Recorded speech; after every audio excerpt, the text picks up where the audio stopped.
Ahora sí, muchas gracias, Miss. Buenos días, jóvenes.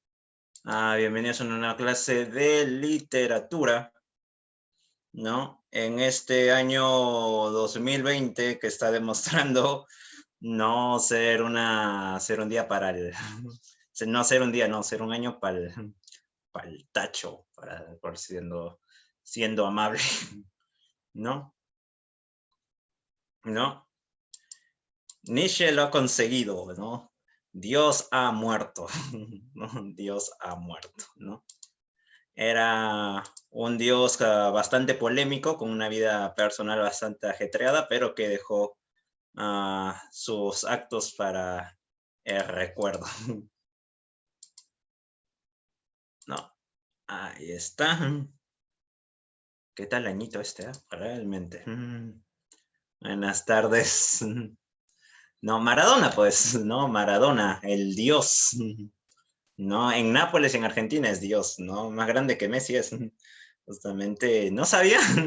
Bueno, para los que no saben, pues, buenos días, ¿no? Bienvenido. ¿Qué cosa más? No todo en internet son memes, ¿no? Maradona ha fallecido. Maradona, Diego Armando Maradona. Diego Armando Maradona ha fallecido, ¿no? Justamente se fue en la mano de Dios, ¿no? Por así decirlo.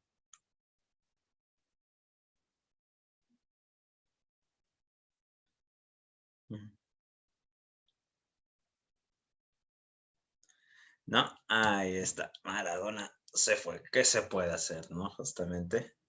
Ahí está, siempre estará para sus grandes actos para el recuerdo. Pero una tragedia como la que ha sido ¿no? Para los argentinos principalmente y los grandes fanáticos del fútbol clásico, ante todo, no, la muerte de Maradona también es esta obra, ¿no? Justamente la que nos faltaba hablar, que es Bodas de Sangre. No, Bodas de Sangre, no, esta es una tragedia en prosa, aunque también tiene versos por las canciones en tres actos, ¿no? Y se da pues aquí, ¿no? ¿No?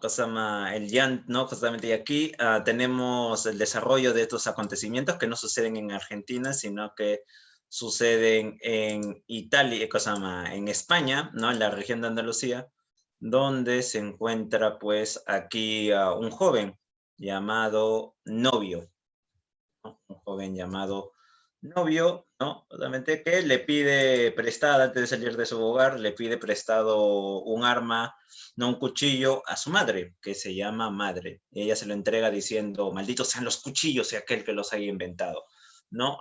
¿Por qué ella reacciona así a esto? Porque, ¿no?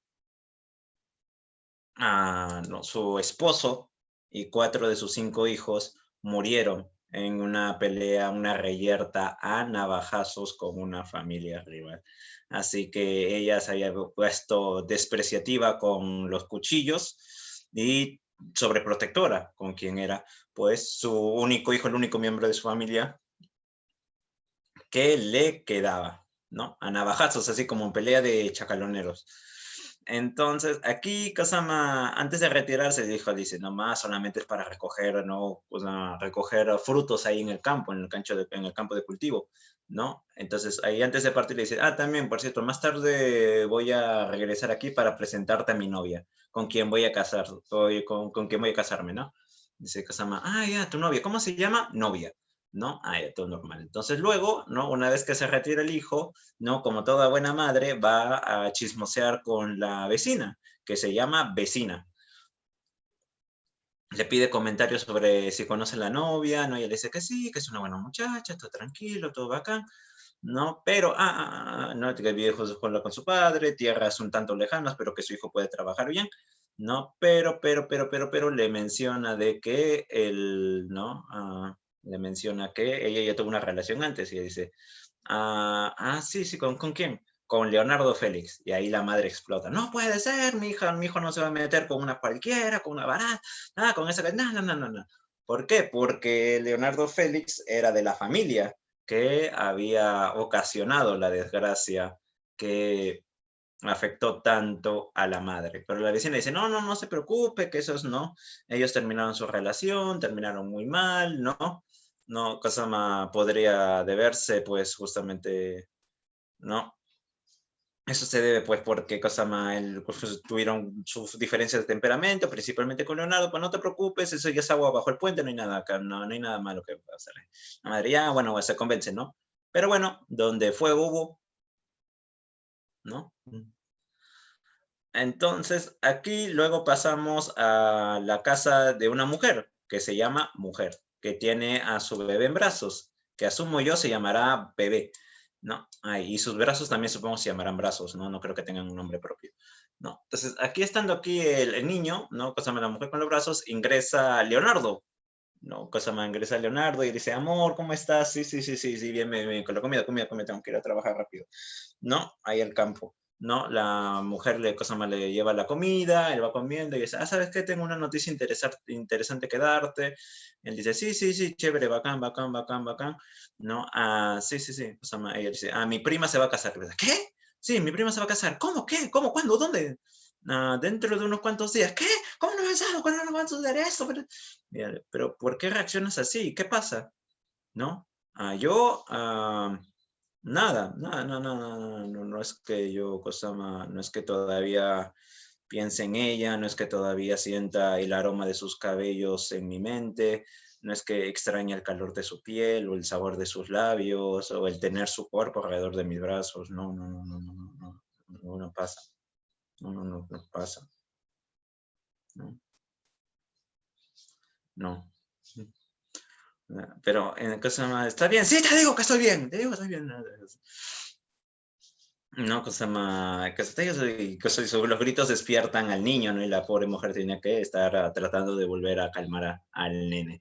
No, es que así es Leonardo. Leonardo es una persona bastante temperamental, ¿no? No, cosa, no sabe controlar su ánimo, ¿no? Luego tenemos aquí a la madre junto al novio que recibe a la novia y al padre de la novia, que se llama padre, ¿no? Ahí están hablando y no, y la madre, como quien no quiere la cosa, deja suelta ahí de que del el pasado de la novia con Leonardo.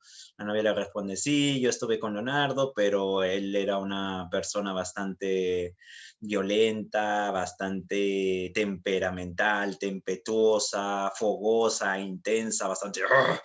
¿no? Pero yo dejé eso y prefiero llevar una vida más tranquila con un hombre decente, tranquilo y bueno, no como su hijo, ¿no? Entonces todo se arregla, ¿no? Las últimas cuestiones acerca de la boda, ¿no?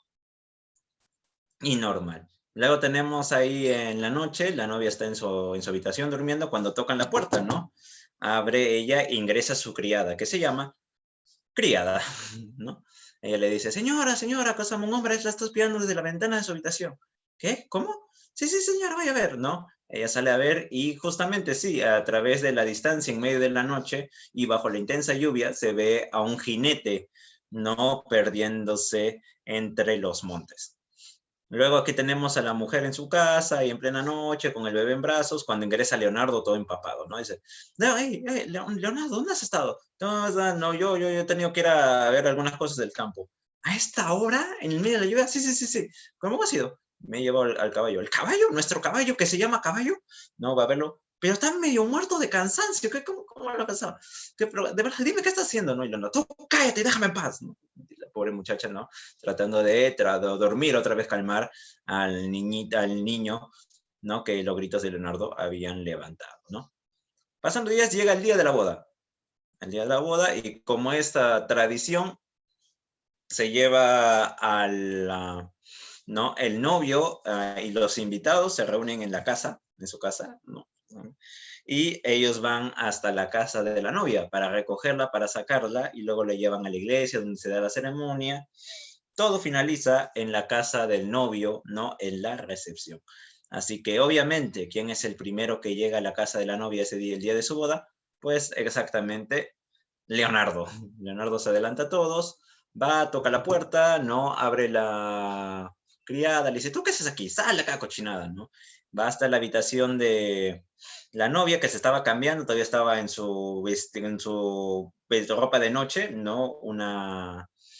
Se llama una enagua, así todo blanca, así que, ¿no? se veía, ¿no?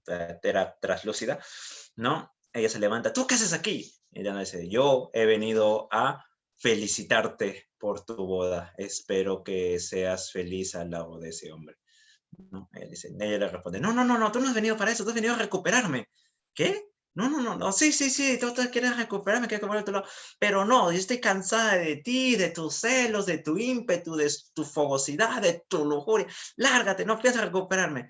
Que yo no te vine, tú no sé, tú eres la razón por la cual nuestra relación no funcionó. No, tú eres la fría, tú eres la indiferente, tú eres aquella que, cosa más, siempre permanecía alejada de todos. No, no, no, no, no, no, no, no, no, cosa, aléjate, aléjate, aléjate, no, quiero que te vayas, por favor, no, no quiero volver a verte, ¿no? Le responde, ok, yo me voy, pero recuerda que nunca serás dichosa junto a él como lo fuiste conmigo, ¿no? Jamás podrás reemplazarme en tu mente, ¿no? Y se marcha, ¿no? Imagínate, pónganse esa escena como en las telenovelas mexicanas, ¿no? Con el zoom, nunca podrás reemplazar lo que ha dicho conmigo, ¿no? Pum, pum, pum, ahí es un pum, pum, tum, tum, ¿no? Pum, pum, ¿no? Justamente, y con la música, pum, pum, tono, tono, y el sonido de los violines, ¿no? Así todo espectacular, ¿no? Justamente, producción de Televisa, ¿no? Luego aquí, ¿no? Llega el novio, llegan los invitados, recogen a la novia, van a la iglesia, luego terminan, se da la ceremonia, ¿no? Llegan a la iglesia, a la casa de novio, todos celebran, papá, papá, papá, papá, y la novia dice, ¿no? Amor, ¿sabes qué? Me voy a retirar, no, voy a retirarme, ¿no? Porque ha sido un día muy largo, estoy un tanto cansada, ¿no? ¿Puedo ir? ¿No? Y dice, sí, sí, sí, anda nomás, quiero que estés fresca para la noche.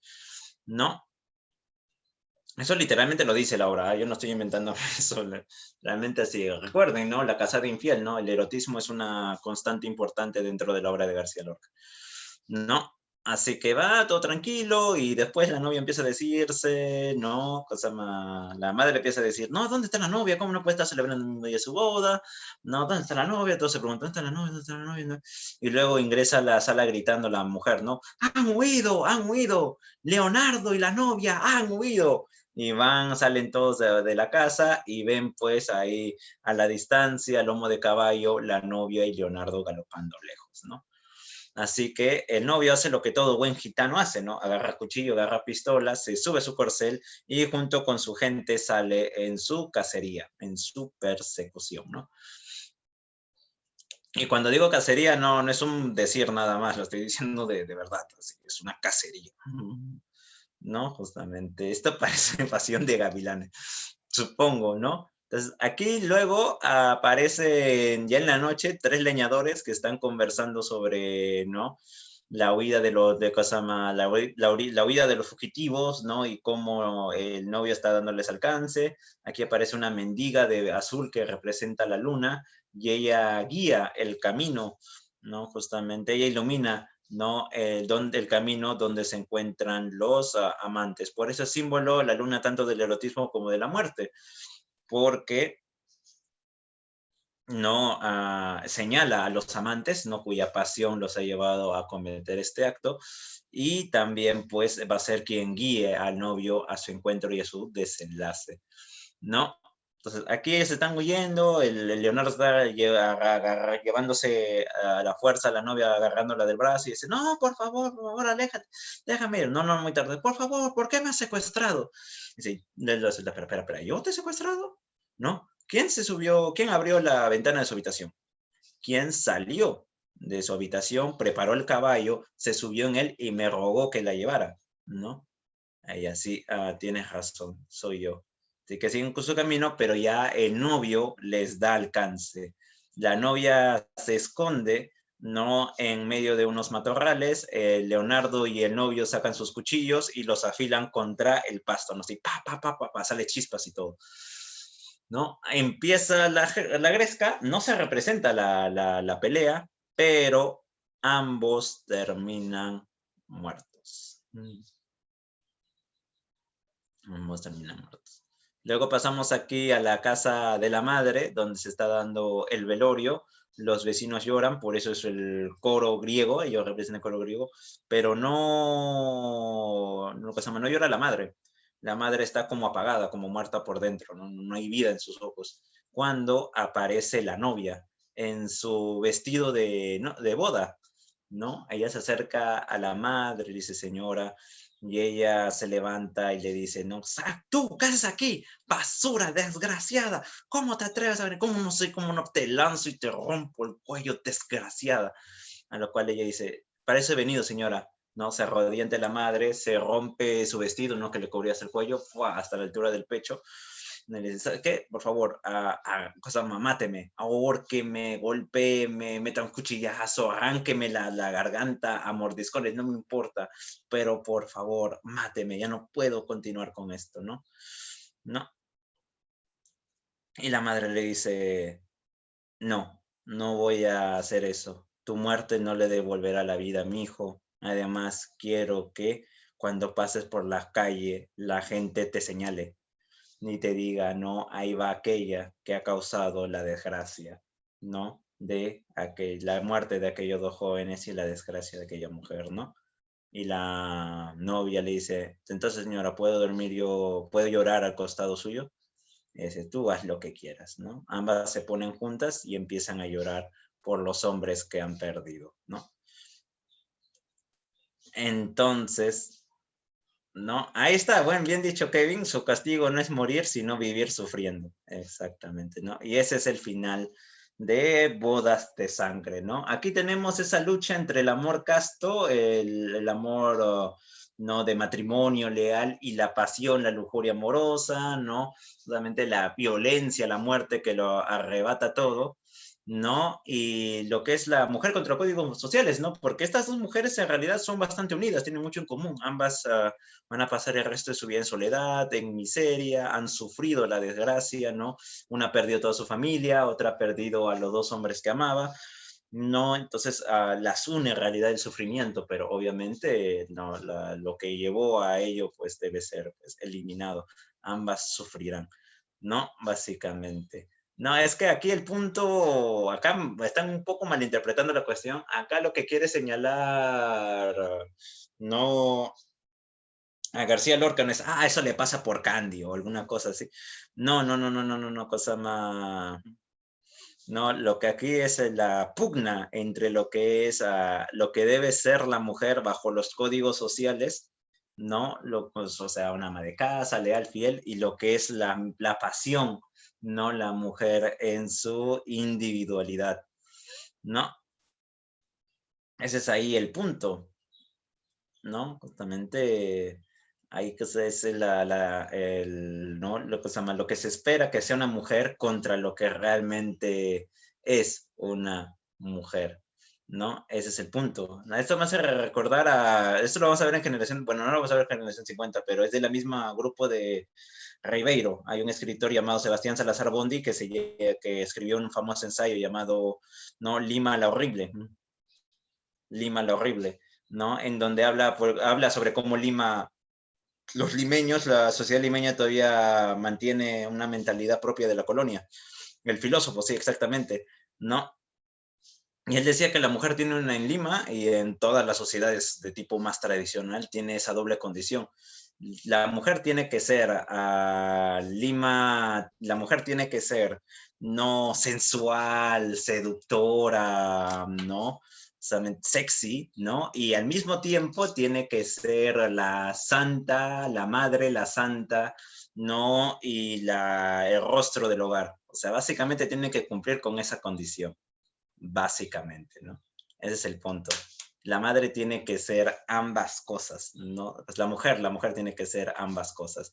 No tiene que ser sensual, tiene que ser desinhibida, tiene que ser lujuriosa y al mismo tiempo, ¿no? Justamente tiene que ser, no, cosa más recatada, ¿no? Puritana y demás. Sí, claro, exactamente, todos quieren. Esa es la condición, esa es la imagen que de la mujer se tiene aquí en Lima, ¿no? Básicamente. Pero ese es el punto, pues, ¿no? O sea, básicamente tiene que ser al mismo tiempo una malcriada del Trome y una madre de comercial de Saga Falabella en día, cosa más, una madre de comercial de Saga Falabella. Tiene que ser ambas, ¿no? Si no, no puedes. Si no, no puedes, si no, no puedes. Entonces, el mismo principio aplica aquí. El mismo principio aplica aquí, ¿no? La mujer tiene que cumplir con esas cuestiones, ¿no? ¿No? Por eso buscamos variedad y te quedas. Sí, básicamente. Ese es el punto. Ese es el punto, ¿no? Justamente. Esa es la condición femenina. Por eso es un ensayo que yo recomiendo. Está en internet. Está en internet, si mal no me acuerdo. Yo tengo el libro, pero está en internet. Lima lo horrible. Van a ver que ustedes leen. Esa obra fue escrita en los años 50. Van a ver que aplica todavía hasta ahora. ¿No? Lima sigue bajo mentalidad colonial, lamentablemente. ¿No? ¿No? Entonces, este es el mismo principio, porque una sociedad tradicional es la española de aquella época. Con mi abuela, está bien, ahí ese es Lima lo horrible. No, pero de la mujer, de la doble condición de la mujer, pasamos, ¿no? Justamente a lo que es a la mujer un tanto idealizada en muchos sentidos, no como se da en el modernismo. Ahora bien, el modernismo es el primer movimiento literario originado en Latinoamérica. Esto esto es cosa más sumamente importante porque la literatura latinoamericana, desde la llegada, ¿no? Justamente desde la llegada de cosa más, a la cultura española, ¿no? Desde la colonia, siempre ha sido copia de lo que se producía en la metrópoli, es decir, en España. ¿No? La colonia fue de todo así, obviamente, ¿no? El romanticismo fue copia, el romanticismo peruano, por ejemplo, fue copia del romanticismo español, que a su vez era mala copia del romanticismo francés. Lo mismo sucede con el realismo, así que era copia de copia de copia. Básicamente, la literatura latinoamericana era ese polo Gucci de barrio, que era la versión Bamba del polo Gucci de la parada, que era versión Bamba del Gucci original. No, claro, si América hubiese colonizado Europa, Europa sería la copia. Sí, pero claro, eso son suposiciones, son otras realidades y de otras realidades vamos a tratar de llegar a hablar al final de esta clase, ¿no? Entonces, aquí el modernismo ya no es copia, sino que el modernismo es influenciado, y no por España, sino por Francia principalmente. Entonces, esto ya marca una influencia, es diferente a copia, ¿no? Por ejemplo, ¿no? Una influencia es tomar rasgos de algo para formar tu propia voz. En cambio, copia simplemente control C, control V, ¿no? Esa es ahí una importante diferencia, ¿no? Entonces, aquí hay una influencia de la poesía francesa, ¿no? Y aquí el modernismo entonces demuestra de que los escritores latinoamericanos son capaces de una voz y una producción propia, ¿no? Ahí está, ese es el punto. La cuestión es quién llegó primero, ¿no? Entonces aquí tenemos la influencia de lo que es el parnasianismo, que es una corriente lírica que valoraba mucho la descripción colorida de mundos exóticos. Esa chica es lo que vamos a hablar acá. No tanto, vamos a ver. No, Parnasiano, por ejemplo, Teófilo Coutier tiene poemas sobre, que es uno de sus representantes, tiene poemas sobre no, África, la Antártida, jirafas, el mundo árabe y demás. Claro, a lo chocano, claro que ahora no vamos a ver chocano, chocano está para la literatura peruana, aunque aquí los mismos principios se aplican básicamente. Y el simbolismo que desarrolla lo que es la sensualidad, la melancolía, la ambigüedad, pero ante todo también desarrolla lo que es la sinestesia. Ahora bien, es la sinestesia. En principio, la sinestesia es una enfermedad mental. Hay personas, no es una enfermedad que afecte, no que perturbe mucho la vida, pero es más bien un cambio en la maleabilidad. Sí, aquí ya entramos en literatura hispanoamericana ya. Aquí sí ya entramos en literatura hispanoamericana. Afecta al funcionamiento, es un peculiar funcionamiento del cerebro. ¿No? Hay personas que cuando escuchan música ven colores. Eso es la sinestesia. O cuando escuchan música sienten sabores. Hay personas que, por ejemplo, escuchan música clásica y ven una niebla azul. Y cuando escuchan rock más pesado, ven líneas rojas, por ejemplo, y demás. No, es una condición de la mente. Hay personas que biológicamente su mente está condicionada para eso. Eso es lo que era la sinestesia. Cortázar no, Cortázar sí era bohemio, eso es otra cosa. Esa es una enfermedad mental, ¿no? Justamente, o cuando escuchan música, por ejemplo, digamos una balada, se escuchan un sabor, sienten un sabor dulce en la boca, ¿no? Escuchan a Richard Swing no cantar y sienten como el ácido del vómito en las gargantas, ¿no?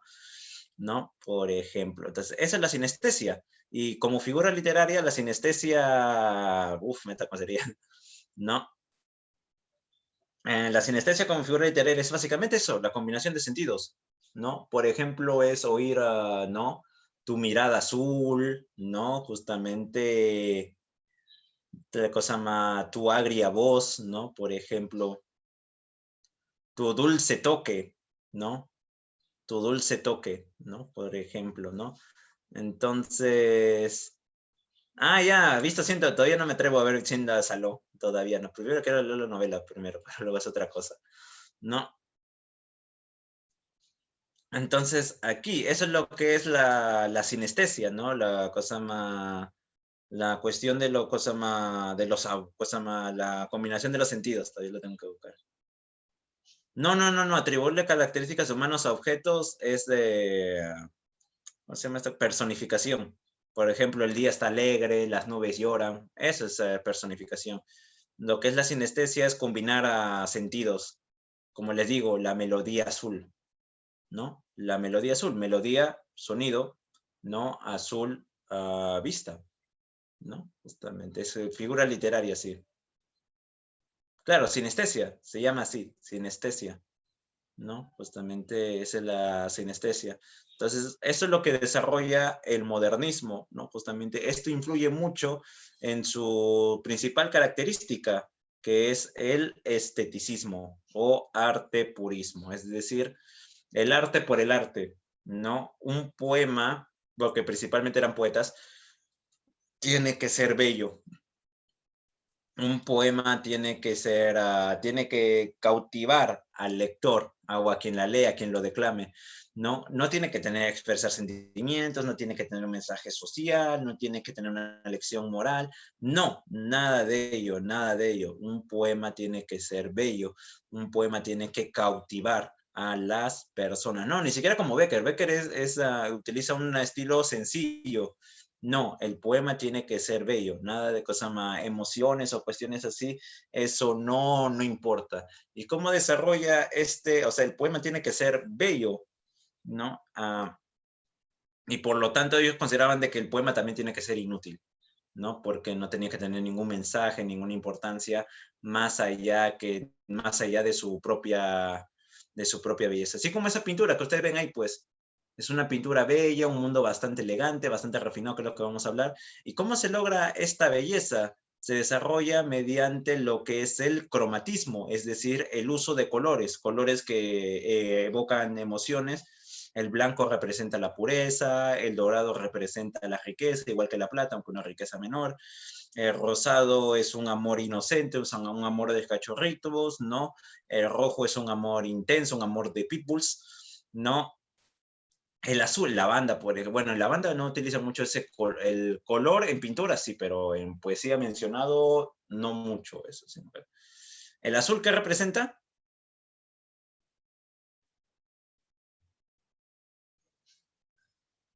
¿Qué representa el azul?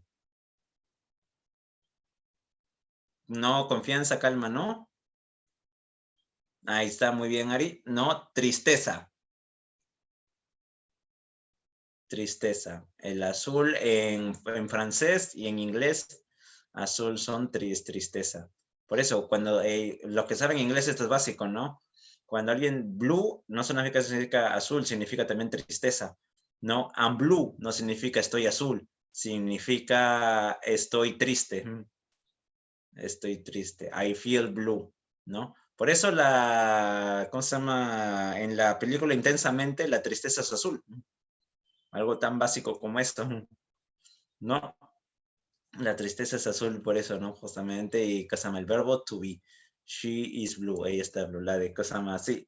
Kasama, bueno, en realidad hay todo un género musical que se llama los blues, que es la tristeza, pues, ¿no? Es la base de rock. Ta, na, na, na, No, mi amada se ha fugado, tananana, huyó con mi hermano, tananana, ya tengo cuchillo preparado, tananana, cuando los agarra el puño, ¿no? Entonces, y demás, ¿no? Justamente, nunca han oído blues, ¿no? Tun, tun, tun, tun, tun, tun, tun, tun, tun, tun. No, ese es el, cosa más, el blues. Bueno, Johnny Cash no, Johnny Cash es country, ¿no? Canción. Bueno, habla más que todo de la esclavitud y demás cosas, ¿no? Porque era música de negros en los estados esclavistas del sur de Estados Unidos. Es el blues. Pam, pam, pam, pam. No, vamos a ver qué resto.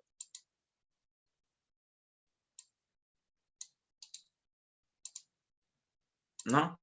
Entonces, eso cosa más en cuanto a los colores, pero también en cuanto a los ritmos, ¿no? A la musicalidad. El uso de cosa más. Sí, Estados Unidos es bien racista.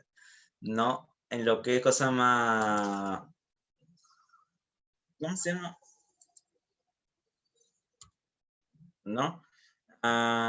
Lo que es el manejo de los ritmos, la rima, por ejemplo, eso es bastante,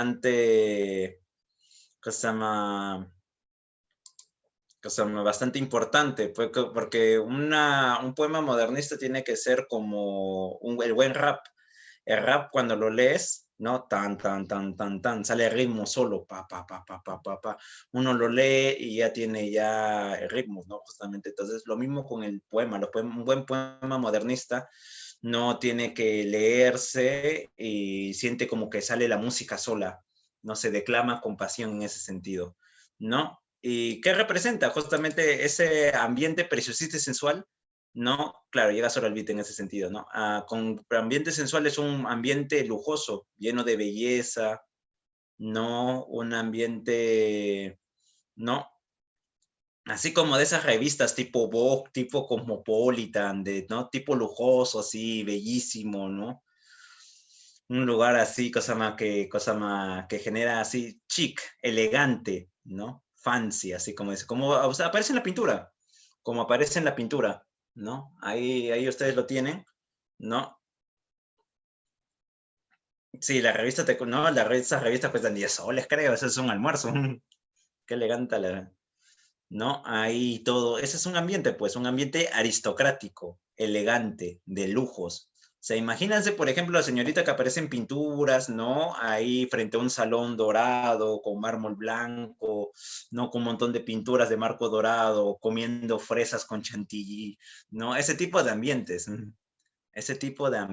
¿no? Elegantes, ¿no? Pero también melancólicos. La melancolía es una cuestión bastante importante. Entonces, aquí todo esto se nutre, ¿no? De distintas tradiciones, ¿no? No solamente la francesa, sino también la inglesa, incluso la noruega, la alemana, la italiana. Entonces, en otras palabras, los modernistas son cosmopolitas, es decir, son ciudadanos de todo el mundo, en ese sentido. Son ciudadanos que, ¿no? Son personas que abrazan todas las culturas, principalmente la occidental, y no solamente se quedan en su propio tiempo, en su propio espacio. El mismo Rubén Darío, que vamos a ver más adelante, decía, ¿no? En el prólogo de Prosas Profanas, yo odio el tiempo y el lugar donde nací, ¿no? Quería algo más, ¿no? Justamente. El cosmopolita es lo opuesto al nacionalista, pues básicamente. En nuestra sociedad actual es cosmopolita, ¿no? Seguro muchos de ustedes dicen, no, Cosama, yo soy hincha en, Cosama, en España soy hincha del Barcelona, en Inglaterra soy hincha del Chelsea, en Alemania del Dortmund, ¿no? Yo, Cosama, en Italia soy hincha de la Juventus, ¿no? Y nunca has salido, en tu vida has salido de tu distrito, pero no eres hincha de todos esos países, ¿no? Justamente. Y demás, ¿no? Por ejemplo. ¿No? A ver, aquí decía su compañera. La mujer diabólica, no, la mujer diabólica es de Becker, recuerde. La mujer como ente demoníaco, ¿no? O por ejemplo, la música. Ustedes escuchan, por ejemplo, rock en inglés, baladas italianas, la chanson, cosa la chanson francesa, el chanson, no, o pues digamos música clásica alemana, K-pop, ¿no? Entonces, en ese sentido son cosmopolitas, pues, ¿no? No se echan a escuchar a Pedro Sares Huertis y Gianmarco nada más. Entonces, abre a otras culturas. Y el centro de la cultura occidental en aquella época era París, ¿no? Obviamente era París. París era el centro cultural y artístico, la ciudad luz, ¿no? Entonces, aquí todo aquel que quisiera ser un artista, en pleno sentido de la palabra, tenía que viajar a París. Era un rito de iniciación, era indispensable en ese aspecto. Pero en su mundo no solamente muestran ese mundo lujoso actual, contemporáneo, no, cosa más desarrolla, ¿no? La trova brasileña, ¿no? Lo que es el exotismo, ¿no? Lo exótico es aquello que es hermoso, aquello que es placentero, pero que es raro. Es lo raro placentero, lo extraño, lo peculiar, pero gustoso en ese sentido, ¿no? Por ejemplo, profe, pero yo también soy raro ya, pero no eres cosa más digno de ver, pues esa es la diferencia, ¿no? Por ejemplo, ¿no? Mundos lejanos, mundos extraños, pero elegantes, ¿no? Por ejemplo, el mundo de Japón o con sus geishas, ¿no? O el mundo de lo que es, por ejemplo, las princesas árabes, ¿no? O lo que aparecen es el mundo de las princesas hindúes, ¿no? Por ejemplo, por ejemplo, el mundo Disney. Eso es lo que se le ha acusado a Disney mucho, que es muy exotista, ¿no? Tiene una visión muy fantasiosa, muy elegante de lugares exóticos como China, Japón, ¿no? Aladino también en ese sentido. Ah, claro que es problemático en otros aspectos, ¿no? El mundo también de la antigua Grecia, de las églogas y también de la Edad Media, el mundo de princesas, ¿no? El mundo de, ¿no? El mundo de caballeros, dragones y demás, ¿no? Justamente ese mundo así todo exótico, ¿no? Y por eso mucho se le ha acusado a los modernistas de ser personas que viven en su torre de marfil, que no hacen caso, ¿no? Que viven alejados de espaldas a la sociedad y que viven en su propia burbuja, ¿no? Una burbuja que está llena de melancolía, de tristeza, ¿no? También de amor, de pasión, de hastio a la vida mundana, de aburrimiento ante todo, pero también, ¿no? Esta posición en realidad era una postura frente al rol del artista en la sociedad, como se puede encontrar en la obra de este autor, ¿no? Rubén Darío, ¿no? El fundador, el padre, todo, él es el modernismo en persona, básicamente, ¿no? Todo gira en torno a él, ¿no? Él inicia el modernismo, ¿no? Justamente él lo desarrolla y con él muere. Hace uso del verso alejandrino que proviene de Francia, son versos de 14 sílabas, de mi profe de comunicación, ok, esa es otra cosa, ¿no? Y cuya obra fundadora en el modernismo, no es su primera obra, pero sí es la primera obra del modernismo, es Azul. Este es un conjunto de poemas y cuentos entre el cual destaca el relato El Rey Burgués, ¿no? El Rey Burgués inicia con este personaje, el Rey Burgués, quien estaba en su palacio, todo aburrido, no quería entretenimiento, estaba viendo qué se le ofrecía cuando aparece un poeta en harapos, ¿no? El rey le dice, a ver, dime, ¿tú qué puedes hacer? Y el Rey Burgués, el poeta le dice, yo puedo crear los cantos, no puedo crear los cantos, las imágenes, las metáforas más bellas que usted pueda comprender, que usted pueda encontrar, ¿no? Puedo crear todo un mundo de imaginación lleno de lujo, de belleza y de armonía, ¿no? Y el rey dice, no sabe qué, eso a mí me aburre, ¿no? Ya, pues, como me das lástima, toma esta cajita musical, ¿no? Y gírale la manivela, así como los monitos, ¿no? Ta, ta, ta, ta, su cajita, ¿no? Y el poeta, pues para no morir de hambre, hace eso, ¿no? Entonces, aquí el poeta acompaña al rey burgués en esta cuestión cuando llega el invierno. El invierno obliga al rey burgués y a sus sirvientes a encerrarse en su casa, meten ahí a sus pavos reales, a sus cisnes, por ejemplo, el cisne es el animal emblemático del modernismo, ¿no? Y una vez que pasa el invierno, el rey burgués se da cuenta de que no hay música. Le pregunta, ¿dónde está el poeta? Quiero algo de música, ¿no? Le pregunta, ¿dónde está? ¿Dónde está? Le buscan por todos lados y lo encuentran en el jardín, congelado, con la manivela, ¿no? Todavía sosteniendo su cajita musical en las manos, ¿no? Esta obra es bastante representativa de lo que es el rol del artista en la sociedad. ¿Por qué? Porque ¿no? En esta época se estaba modernizando América Latina, ¿no? Es decir, se estaba imponiendo lo que era el sistema capitalista y al capitalismo, recuerden, Gregorio Sanz, lo único que le importa es producir, producir, producir, generar más Gregorio Samsas, uno tras otro, uno tras otro, uno tras otro. Entonces, el ser poeta, el ser artista es, como dice Josué, no un rol prescindible, ¿no? Pues, uno tiene que concentrarse en algo que sea inmediatamente productivo en el punto de un sueldo. Por ejemplo, Rubén Darío no, en su época era bastante conocido como poeta, pero tenía que sobrevivir en base a su trabajo como periodista y a su trabajo como político, era diplomático, embajador y demás. No, eso es lo que le daba de vivir. En realidad la poesía no le daba de comer. Lo mismo pasa con, por ejemplo, incluso a figuras reconocidas ahora como Mario Vargas Llosa. Mario Vargas Llosa no vive de sus libros porque gana muy poco de ahí. No vive de lo que es ¿no?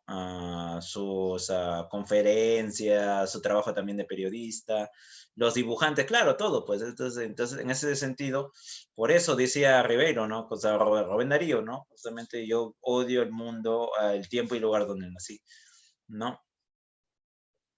Entonces, él anhelaba otro mundo, ¿no? Un mundo en donde el rol del artista no fuera despreciado, ¿no? Todo esto se puede resumir en ese meme que dice, ¿no? Justamente ahí, hijo, ¿no? Tú que has estudiado en Bellas Artes, píntale el cuarto a tu hermano, ¿no?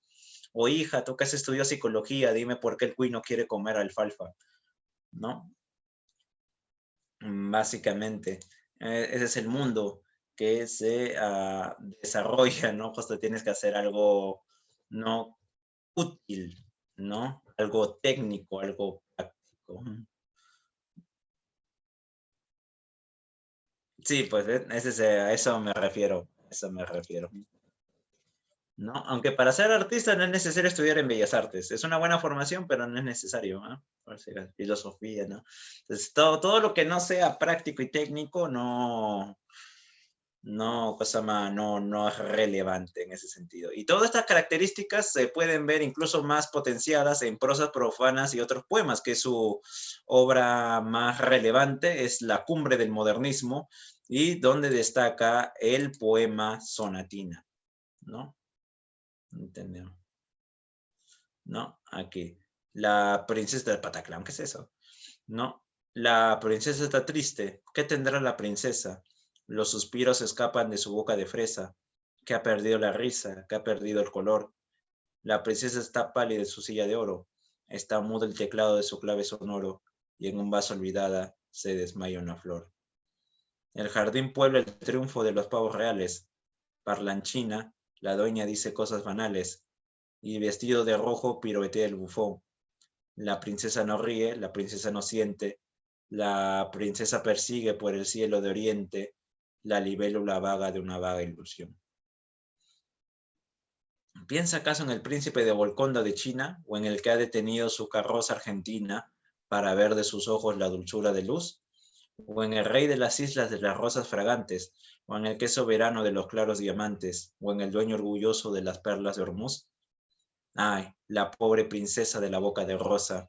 Quiere ser golondrina, quiere ser mariposa, tener alas ligeras, bajo el cielo volar, ir al sol por la escala luminosa de un rayo, saludar a los lirios en los versos de mayo, o perderse en el viento con el viento sobre el trueno del mar, ¿no? Como ustedes ven, todo muy elegante, muy bello. Esta obra tiene todas esas características que antes había mencionado acerca del modernismo, todo eso está ahí. ¿No? Por ejemplo, ese mundo de fantasía, pero que aún así es como es una prisión, es una cárcel dorada, básicamente, ¿no? Pero también hablando justamente de cosas tristes, tenemos aquí a Pablo Neruda, Ricardo Neftalí Reyes Basualto, ¿no? Premio Nobel 1971, cuya amplia producción poética no se divide básicamente en 4 etapas. Bueno, en Chile ya no, un poco problemático su figura ahora, No, pero qué escritor no es problemático al fin y al cabo. No, se divide en el periodo neorromántico, que es el que vamos a ver ahora. Se divide luego también, posterior periodo neorromántico, está el periodo vanguardista o surrealista, la influencia de esta vanguardia, ¿no? Que a su vez tiene una visión bastante crítica de la ciudad, por ejemplo, esta es Residencia en la Tierra, ¿no? Tenemos también lo que es luego el periodo de compromiso político, donde se hiere a las ideas del comunismo y el marxismo. Por ejemplo, España en el corazón. Y también canta la grandeza del continente americano como un canto general, donde hay una oda, ¿no? Titulada Alturas de Machu Picchu, ¿no? Justamente a nuestro monumento nacional, nuestro monumento emblema en realidad. ¿No? Y finalmente su último periodo, el periodo del poeta, el poeta profesional, en donde ¿no? se canta la sencillez de la grandeza de los elementos cotidianos. Samarco pregunta sobre Rómulo Gallegos. No, ya lo han quitado del prospecto ya. Antes sí, pero ya no ya. Así que no tiene que preocuparse. Su hijo no quieren que sea poeta. Sí, claro, es que 20 poemas de amor está justamente en este primer periodo, en el periodo neorromántico. En cambio del último, del cual estoy hablando, ahí forma parte odas elementales, donde por ejemplo está oda al gato, oda al trigo, oda al pan, oda al tiempo, ¿no? Los que hayan estudiado en Trilce, la competencia y en colegio sabrán de la famosa oda a la cebolla, ¿no?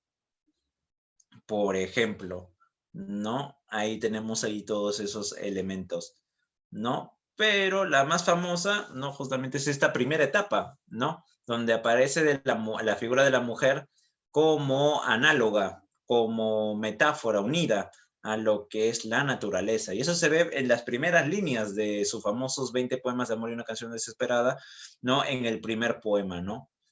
Cuerpo de mujer. No, vamos a ver. Cuerpo de mujer, blancas colinas, muslos blancos. Te pareces al mundo en tu actitud de entrega. Mi cuerpo de labriego salvaje te socava y hace saltar el fruto del fondo de la tierra. ¿Qué quieren decir esos versos? ¿No? Cuerpo de mujer, blancas colinas, muslos blancos.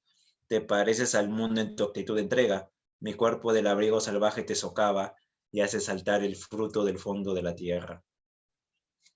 ¿Qué quieren decir esos versos?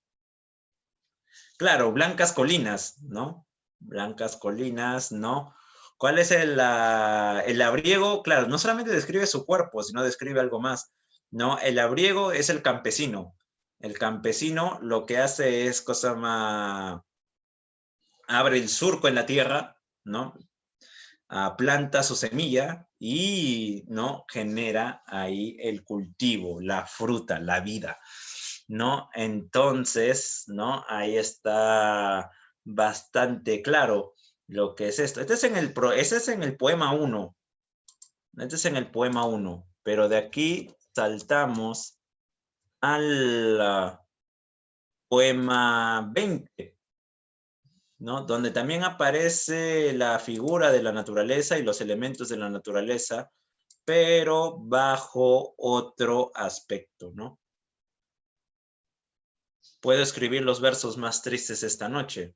Escribir, por ejemplo, la noche está estrellada y tiritan azules los astros a lo lejos.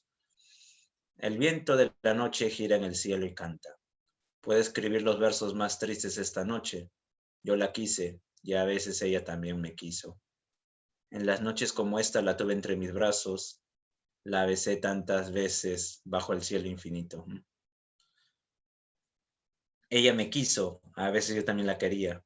¿Cómo no haber amado sus grandes ojos fijos?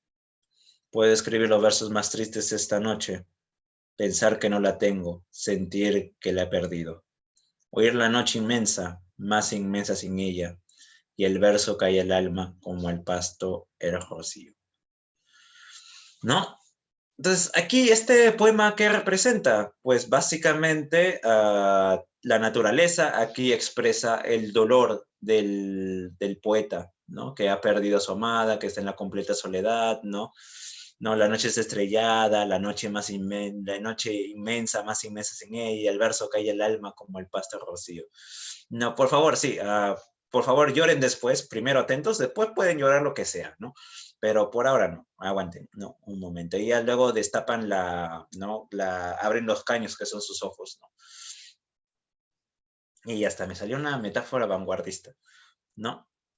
Aquí, entonces, ¿cómo llegamos de este punto A este punto B, no? Si en el primer poema, Cuerpo de mujer, blancas colinas, la mujer es la belleza y el hombre se une a la naturaleza y por lo tanto también se une a la mujer, ¿cómo pasamos de este al penúltimo poema donde el poeta está completamente solo, ¿no? Y la naturaleza representa esa misma soledad y ese mismo vacío? Pues debido a lo que es la incomunicación, ¿no? Como causa de la separación entre los amantes, ¿no? Lo que es justamente la incomunicación. ¿En qué sentido? En que no solamente son las palabras, ¿no? Justamente comunicarse no es solamente decir cosas, nada más, ¿no? Sino también acá está.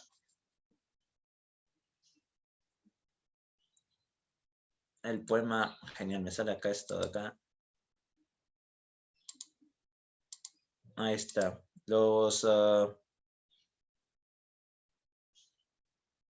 Las tres primeras estrofas son ilustrativas de este punto de la incomunicación.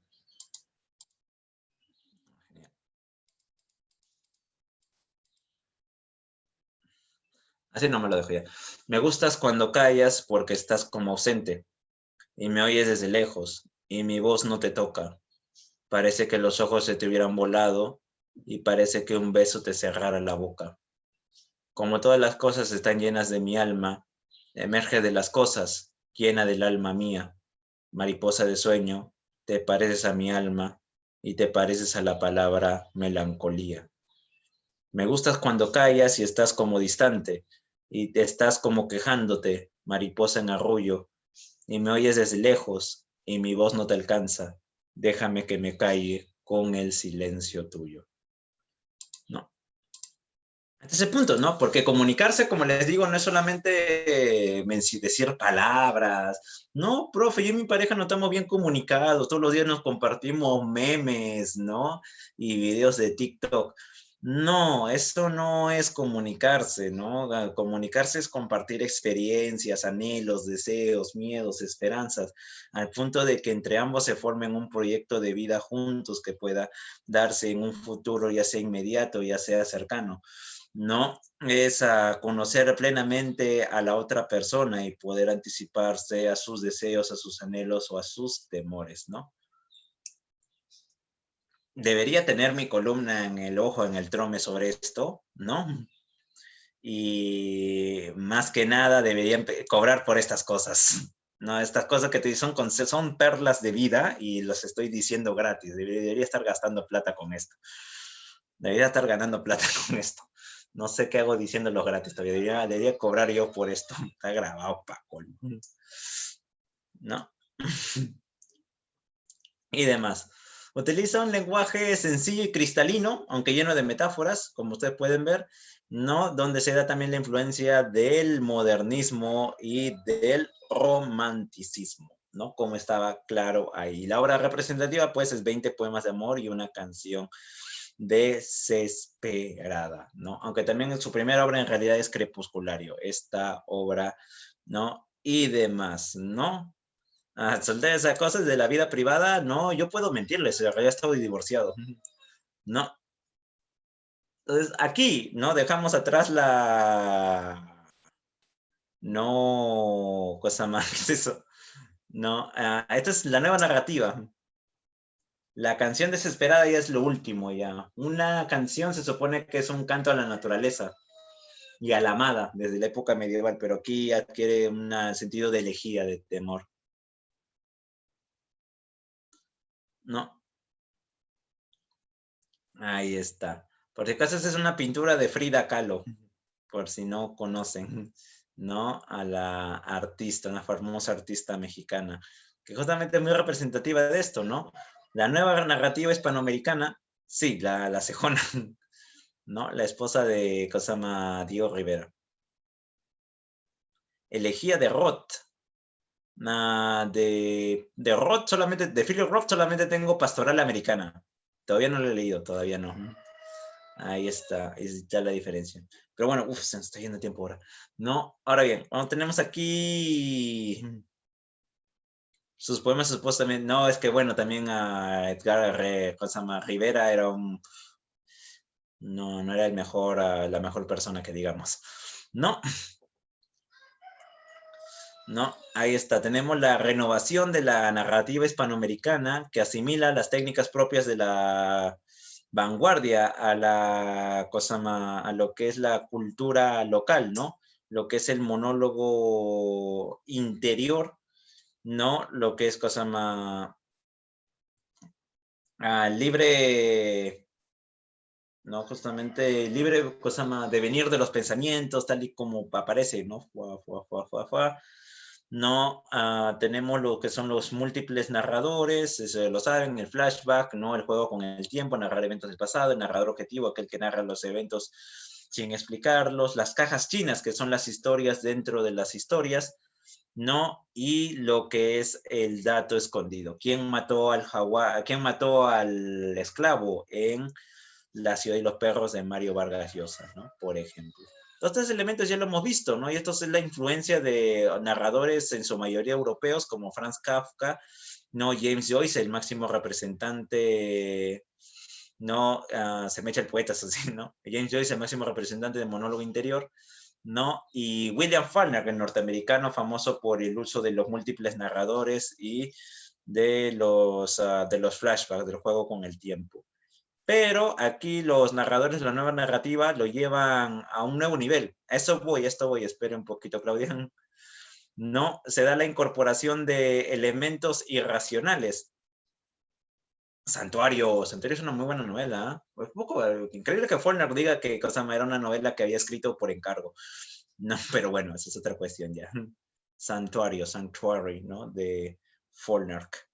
¿No? Acá tenemos la incorporación de elementos irracionales, por ejemplo, lo absurdo, ¿no? Lo que no tiene explicación, eso se vería más que todo en lo que es, ¿cómo se llama esta novela de acá, esta breve? De Ernesto Sábato, El túnel, no sé cómo no se me viene el nombre. El túnel, ¿no? Que se trata de este pintor llamado Juan Pablo Castel que mata a María Iribiarne. Y esto no es un spoiler, porque él lo dice en las primeras líneas, ¿no? Yo soy Juan Pablo Castel, el hombre que mató a María Iribiarne. Y todo el resto de la novela es tratar de explicar por qué la mató a la mujer que supuestamente amaba, no, que supuestamente él amaba, un hombre sumamente misántropo, que odiaba a todo el mundo, un completo antisocial, no, un hombre que no encuentra, no encuentra un sentido a la vida, para que él todo es vacío, toda esa desesperación, y encontraba un consuelo en ella, y sus celos lo empujan a esa cuestión, por ejemplo. Eso es lo absurdo, por ejemplo. Sí, Frida Kahlo, ese es el punto. Frida Kahlo era surrealista, pero vamos a ver esta cuestión. No, sí, la cosa más. El túnel es una novela breve, de 80 páginas, pero muy emo, muy dark, muy tóxica. Y si quieren una relación tóxica, esa es una relación tóxica, esa es clarísimo. Tenemos también lo que es lo lúdico, ¿no? Lo lúdico es los juegos, lo que es el juego. Por ejemplo, ¿no? Jugar con las estructuras, jugar con la narración. Por ejemplo, tenemos aquí a Rayuela. ¿Saben lo que es Rayuela?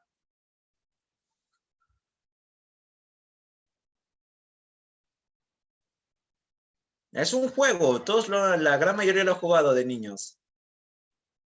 Eso del piso, ¿no? En Perú tiene otro nombre. El mundo, ahí está, el mundito o el avioncito. Así lo llaman, ¿no? Entonces, en Argentina es conocido Rayuela, ¿no? Este juego, ¿no?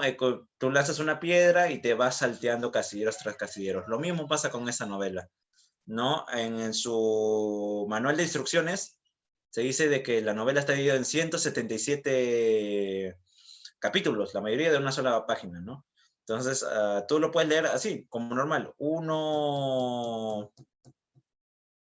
No, justamente del 1 al 177 seguidos, ta, ta, ta, ta, ta, ta, ta, ta, ta, ta, ¿no? Y todo normal, ¿no? Justamente, pero también la puedes leer como lo dice, inicias en la página, en el capítulo 75, luego pasas al 1, luego sigues al 73, luego pasas al 2, luego pasas al 15, luego al 32, luego al 45, luego al 118.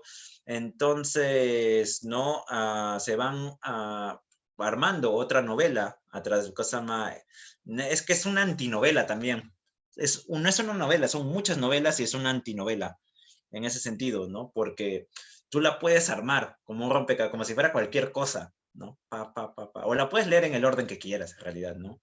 Puedes leerla como así, a ti se te dé la bendita gana, ¿no? Entonces, ese es un juego, pues, básicamente, ese es un juego. Es lo que ahí se desarrolla. Rayuela. Pero lo lúdico también se da en otros aspectos, ¿no? Hay un cuento muy bueno de Cortázar que es un cuento de una página, Continuidad de los parques. Y el lector cumple. Aquí se da el rol del lector activo. Una persona tiene que estar constantemente atenta a la lectura, no simplemente es entretenimiento, sino que tienes que participar en ella. Casa Tomada también. Aunque a mí la que más me gusta es El Otro Cielo, Todos los Fuegos, el Fuego. También me gusta, a pesar que es un cuento bastante peculiar. No, aquí de ceremonias, El Perseguidor es magnífico. Es uno de los mejores cuentos que he leído realmente, El Perseguidor. Aparte que también me gusta el jazz, así que no hay ningún problema. No, pero aquí luego pasamos, ¿no? ¿Por qué qué? Claudia, Las Puertas del Cielo. A mí me gusta El Otro Cielo, aunque Las Puertas del Cielo y El Otro Cielo son lo mismo, son casi lo mismo, básicamente, si mal no me acuerdo, ¿no? Las Puertas del Cielo es en un barril. ¿Por qué es magnífico? Uf, porque es toda una, es que hay que leerlo, es difícil de explicar. Ya, no, no Rayuela, sino Ceremonias. Es que para mí Cortázar es mejor cuentista que novelista.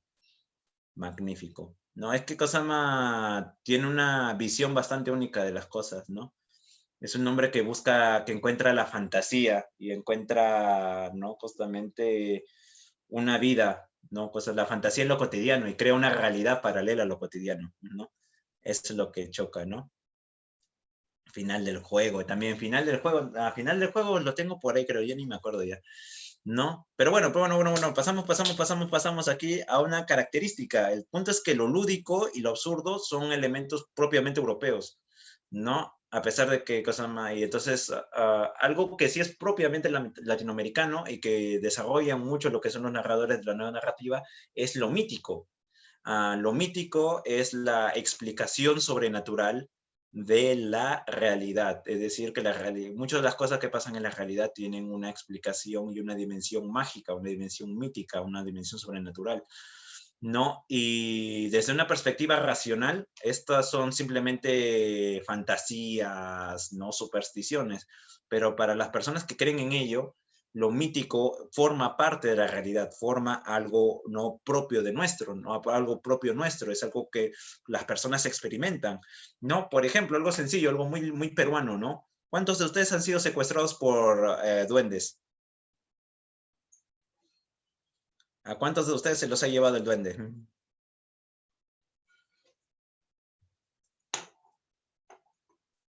Sí, un poco, bueno, claro, es que el tambor de Ojalata es influenciado por la nueva narrativa, en realidad.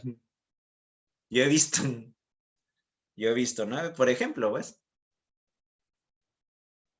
No, el duende no lo del oro y cosas así, no, sino que cosa más, claro, cosa más, a su tío se lo digo, los duendes viven en los árboles de higo y se llevan a los niños no bautizados,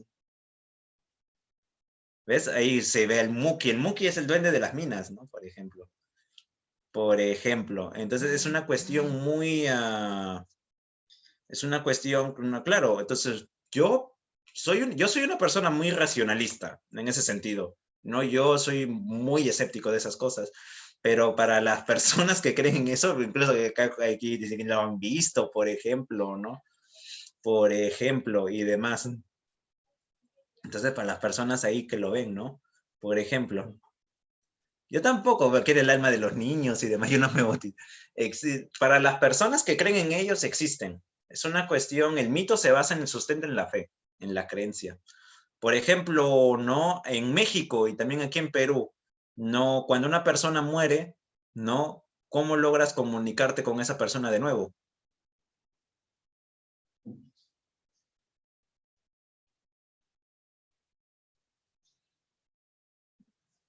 Hay un día especial, un día que es de suma importancia en México, el Día de los Muertos, exactamente, ¿no? El Día de los Muertos, ¿no? Porque los muertos no están muertos, los muertos viven en una dimensión paralela a a la nuestra y en ciertos días nosotros podemos entrar en contacto con ellos, ¿no? Es claro, Coco, ¿no? Pero antes de Coco había otra obra, que es el Coco con esteroides, ¿no? Que es la novela Pedro Páramo de Juan Rolfo, que se trata de este joven Juan Preciado que va a visitar el pueblo, la búsqueda del pueblo de su padre, ¿no? A Pedro Páramo, y luego conversa con las personas en este pueblo abandonado, el pueblo de Comala, y luego se da cuenta de que todos están muertos, ¿no? Y también esta novela utiliza múltiples narradores, flashback, que es una obra muy breve, muy corta, son unas 100 paginitas nada más, pero es muy compleja, sí, para mí es la mejor novela latinoamericana del siglo XX, por encima de Cien años de soledad, ¿no? Es una cosa así sumamente volante, es una cosa, pero va aparte de esta parte, en su núcleo, de esta creencia plenamente latinoamericana de que los muertos no viven en una dimensión paralela a la nuestra. Pedro Páramo, acá está. El Llano en Llamas es un conjunto de cuentos en realidad, ¿no? Pero es Pedro Páramo, ¿no? Y acá está Juan Rolfo, ¿no? Ahí está justamente Cráneo, ¿no? Y es lo que hace aquí Frida Kahlo, por eso esa pintura. Frida Kahlo era una pintora surrealista, pero ella le introduce elementos de lo mítico latinoamericano. En ese caso, pues, ¿no? La muerte. Por eso ella, la niña tiene el cráneo, ¿no? Son parte de esas creencias, pues los latinoamericanos ¿no? Mucha de nuestra cultura latinoamericana se basa en esas creencias, ¿no? ¿A cuántos de ustedes no les habrán dicho, por ejemplo, de que cuando el perro ladra al vacío es porque no, pues además ladrando a almas en pena, ¿no? Y que si tú te pones las lagañas del perro en los ojos, ¿no? Tú puedes ver a los muertos y te puede llevar a la locura.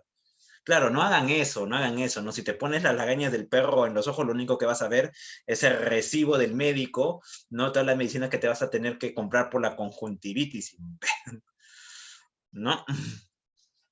Te vas a ganar una infección, pero de las últimas, hombre, por favor.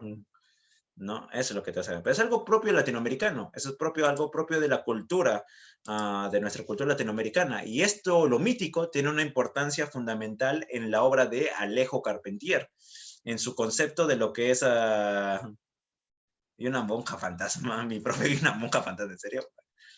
No, son cosas muy del mito, pues, ese es el pensamiento, el siglo de las luces, ¿no? Aquí vamos a ver el reino de este mundo. Era la directora, qué rayos, en serio. No. Para ver, para San Marcos, lo real maravilloso y el realismo mágico son lo mismo, pero no son lo mismo, son cosas distintas, me llevan. Pero bueno, para San Marcos son distintos. No, para San Marcos es lo mismo, así que hay que asumirlo así. Pero hay una diferencia clave, que es que lo real maravilloso es un hecho real, es un hecho concreto, tan increíble que resulta poco creíble, que resulta, sí, así es San Marcos, tiene esas cosas. No, por eso uno siempre tiene que seguir las reglas del juego de cada universidad, ¿no? Si alguien que tiene amigos que postulan a la uni o cosas así, sabe que la definición de números naturales en la uni es diferente que la definición en San Marcos, ¿no?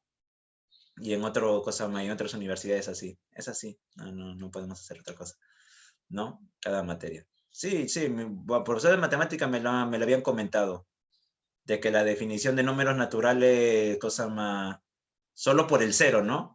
Que algunos consideran en cosa más uni, el número natural se inicia desde uno, otros de cero. Entonces, sí, cero es natural, son cuestiones, pues, son cuestiones. Hay que seguir las reglas del juego de cada universidad, ¿no? Ese es el punto, ¿no? Abro, ¿no? Y demás, ¿no? Entonces, eso de Error Maravilloso lo voy a, ¿no? Desarrolla un estilo barroco con bastante énfasis en lo que es la musicalidad, ¿no? Influencia del elemento surrealismo, ¿no?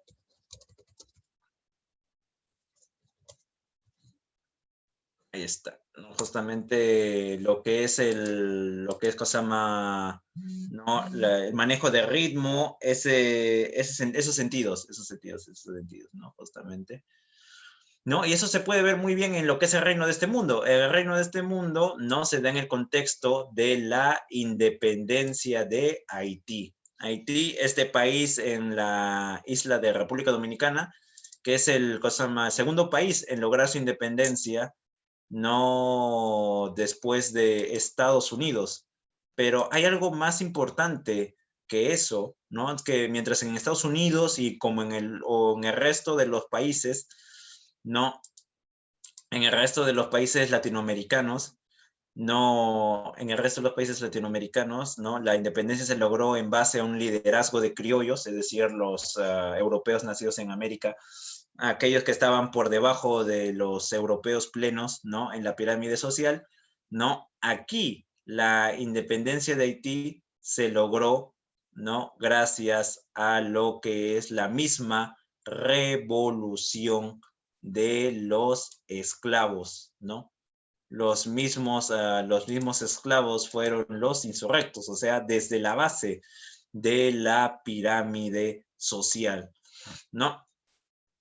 Y no solo, ¿y por qué se dio esto? ¿Por qué fueron ellos motivados? ¿No? Justamente, ellos fueron motivados también, ¿no? Como en Francia, claro, en Francia, ¿no? Aunque claro, el liderazgo de la Revolución Francesa luego fue llevada por los burgueses, ¿no? Al fin y al cabo, Robespierre ¿no? y demás, ¿no? Al fin, Robespierre, bueno, Marat era él era el extremista que quería la abolición completa de la nobleza, pero bueno, por eso lo mataron, pero bueno, esa es otra cuestión, ¿no? Pero no solamente esto, sino que la revolución estuvo bastante influenciada por un culto en general, ¿no? ¿Cuál es la creencia primordial en el Caribe? Creo que un compañero suyo ya lo había mencionado.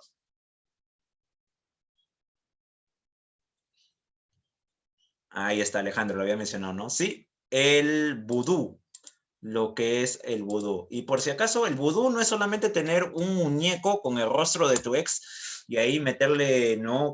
Agujas, no sufre. No, no, no, no, no, no, no, no, no. El vudú es una combinación de, no, religión cristiana, porque ellos creen en Dios, en la Virgen y demás, pero también en ritos africanos, en lo que es la cosa más a ritos animistas, ¿no? Hay elementos en la naturaleza, espíritus con los cuales las personas pueden comunicarse, como aquí ustedes ven, ¿no? Justamente. Acá está, mira, por ejemplo, aquí el hipopótamo, no sé cómo, pero ahí está bien hipopótamo, ¿eh? ¿No? Justamente parte de las creencias vudú. Acá está, por ejemplo, acá Cristo y demás, ¿no? Justamente con elementos de santería. ¿No? Justamente, claro, es que el vudú tiene muy mala fama, tiene muy mala fama de ser cosa más... No, como le digo, yo soy muy escéptico de estas cosas, tiene muy mala fama, pero en realidad es parte de los ritos, es parte de su cultura, ¿no?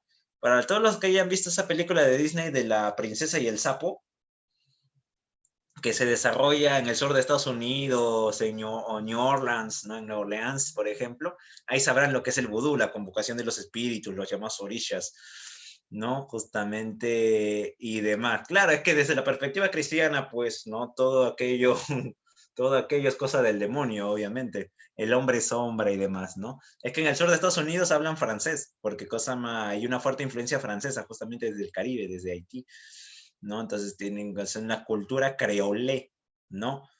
¿No? Que ha producido también buena comida. Todo aquel que haya comido en Papa John's, no, no Papa John's, no, ¿cómo se llama? Popeyes, en Popeyes.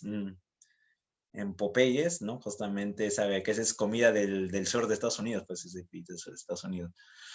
No, pero aquí en Perú también tenemos algo equivalente, ¿no? Aquí en Perú tenemos algo equivalente, que es los amarres, ¿no? Sí, Luisiana, claro, Luisiana es el sur de Estados Unidos, ¿no? Tenemos los amarres, ¿no? Por ejemplo, seguro ustedes cuando eran niños, ¿no? Tenían alguna tía, algún familiar que les pasaba, no, un huevo, la abrían, ¿no? Justamente, no, le han hecho, le han hecho mal de ojo, ¿no? Claro, en la quema de papeles y demás, ¿no? O por ejemplo, quieres que tu crush te haga caso, ¿no? Así que vas a un chamán del norte, un chamán de la selva, para que te escupa pisco en la cara y te pase un cuy negro con su trasero y todo por la cara y asomándote aquí, ¿no? Eso es parte del guairuro, el famoso guairuro, ¿no? Por ejemplo, para las... Entonces, eso es mito, eso es pensamiento mítico, ¿no? Eso es pensamiento mítico, eso es algo propio de la cultura tradicional latinoamericana, ¿no? En ese sentido, ¿no?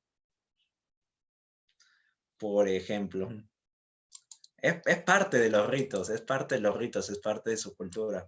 Eso en Cuba se llama santería, santería, ¿no? Entonces, todo esto, Cosama, influye mucho.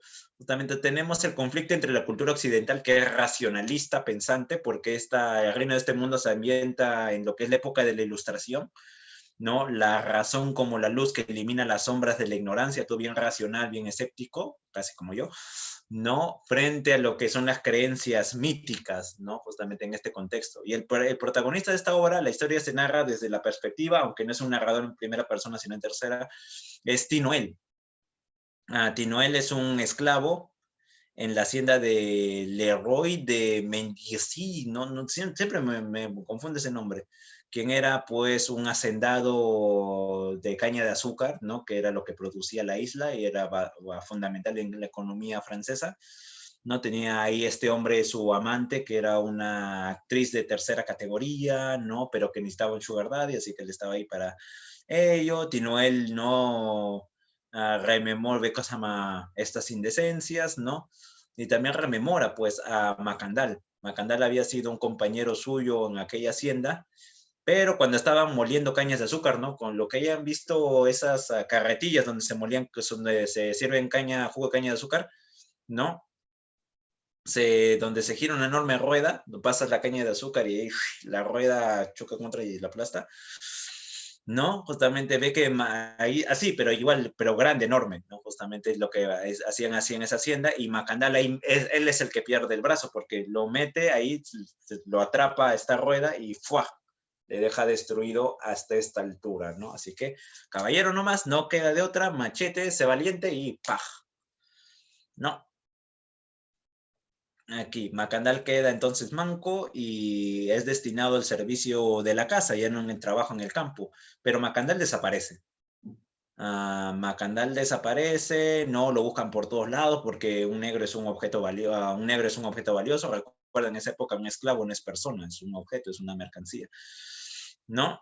Así que lo buscan por todos lados, ¿no?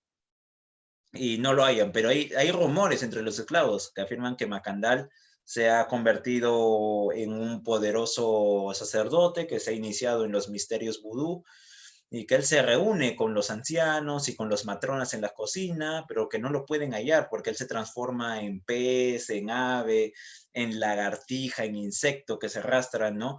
Y por eso nunca puede ser encontrado, ¿no? Ahora, ¿qué conversa con estas matronas, con estos ancianos?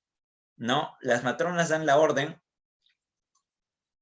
de que no se levante, ¿no? Justamente de que no tomen agua de los pozos, los esclavos, ¿no? No tomen agua del pozo, que es el agua en determinado día solamente estará destinado para el consumo de los amos. Llega ese día, toman el agua los amos y muchos de ellos quedan muy mal, muy enfermos, el agua estaba envenenada, ¿no? Y esa misma noche se desata toda una revolución, como si hubiese una señal mística, ¿no? Se desata una revolución, ¿no? Se atacan y se matan a varios de los señores, entre ellos al señor de Tinoel. Por ejemplo, los mismos esclavos toman a su amante, se encierran con ella en la casa de la hacienda y luego la queman, ¿no? Una vez que ya la dejan ahí adentro, ¿no? La queman, todo se destruye, ¿no? ¡Fua! No, toda la isla queda en un descontrol absoluto, ¿no? El ejército francés trata de luchar contra esto, ¿no? Y logran capturar a Macandal. Le hacen un juicio express, le hacen un juicio express, ¿no? Y lo condenan a la hoguera, lo amarran a un poste, lo rodean de leña y lo van a cocinar, ¿no? Ahí prenden fuego, pero varios de sus seguidores, de sus fieles, se reúnen en las afueras de la prisión, logran ingresar y se forma una gresca, una batalla, ¿no? Y ellos ven cómo entre las llamas Macandal se transforma en una mariposa amarilla y desaparece en el aire. Esto es lo que dicen los seguidores, pero al parecer lo que habría ocurrido es que los franceses, temerosos de que de que los fueran a agarrar a ellos, ¿no? Simplemente para librarse, desamarran a Macandal y lo lanzan a un río para que se ahogue. Pero de Macandal no se sabe más. El ejército trata de luchar contra Macandal y contra las sucesivas revoluciones que se van formando, por ejemplo, de Bucar y demás, pero fracasa. La isla queda bajo el control de los esclavos. Así que desde Francia, el chaparrón, Napoleón Bonaparte, manda al general Lerec, uno de los más importantes, con toda una flota para recuperar el control de esta colonia, que era bastante importante, pues, por la producción de caña de azúcar. Y junto con el general Lerec va acompañada su esposa, Paulina Bonaparte, ¿no? Que era una muchacha educada, pues, bajo los postulados de la Ilustración, ¿no? Ser racional, inteligente, educada, ¿no? Conmesurada, una persona así, en todas palabras, decente, ¿no? Una persona así de alcurnia, de deber, ¿no? Justamente una persona así, con porte de etiqueta, ¿no? Pero, ¿qué es lo que pasa? Que cuando están en el mar Caribe, a Paulina pues quiere broncearse y no le gustan las marcas en la piel, ¿no? Las marcas así de, ¿no? Justamente que quedan ahí entre la diferencia entre la ropa y demás.